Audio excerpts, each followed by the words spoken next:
திடீர்னு ஒரு விஷயம் நடந்து நமக்கு தெரியாம போயிட்டு நீங்க நினைக்க கூடாது. அதே சமயம் எல்லா விஷயமும் உங்களுக்கு தெரிஞ்சுக்கணும்னு ஆசைப்பட்டீங்கன்னா டெல்லி என்சிஆர்ல இப்போ என்ன நடந்துச்சுன்னு நாம தெரிஞ்சுக்கலாம் வாங்க. இன்னைக்கு காலையில 8 மணி வாக்குல டெல்லி என்சிஆர் பகுதியில இருக்கிறவங்களுக்கு ஒரு 15 செகண்டுக்கு பூமி லேசா ஆடின மாதிரி இருந்துச்சு. பிரேக் டைம் ரிக்டர் அளவுகோல்ல இது 4.4 பதிவாகி இருக்கு. இதோட மையப்புள்ளி ஹரியானா மாநிலம் ஜஜால் இருந்துச்சு. நல்ல வேளை யாருக்கும் எந்த காயமும் இல்ல, எந்த பாதிப்பும் இல்ல.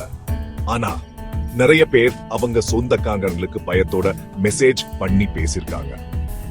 இது ஒரு சின்ன நிலநடுக்கம் தான், ஆனா நாம எப்பவும் உஷாரா இருக்கணும், எல்லாத்துக்கும் தயாரா இருக்கணும்னு இது நமக்கு ஞாபகப்படுத்துது.